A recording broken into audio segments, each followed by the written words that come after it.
Sosok Rizky Saputra, atlet sepak bola Sulteng yang menghajar wasit Eko Agus Sugiharto di PON 2024. Sosok Muhammad Rizky Saputra, atlet sepak bola PON Sulawesi Tengah, Sulteng, yang viral gegara menghajar wasit saat di perempat final PON 21 Aceh Sumut 2024, Stadion di Murtala, Banda Aceh, pada Sabtu, 14 September 2024, malam. Pertandingan terhenti gegara Muhammad Rizky Saputra menghantam wasit Eko Agus Sugiharto. Ketegangan memuncak ketika Eko memberikan tambahan waktu hingga 13 menit dan menghadiahkan penalti kepada Aceh di menit-menit akhir babak kedua. Padahal dalam tayangan ulang, pelanggaran itu cukup bersih. Muhammad Rizky Saputra tak mampu menahan emosinya dan menghantam wasit. Akibat kejadian tersebut, Eko Agus Sugiharto terjatuh dan harus dibawa keluar lapangan menggunakan tandu.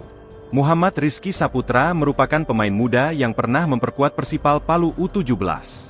Pemuda kelahiran Palu pada 2 Mei 2005 telah berpartisipasi di berbagai kompetisi, baik tingkat nasional maupun regional, yang semakin memantapkan reputasinya sebagai pemain kunci di tim.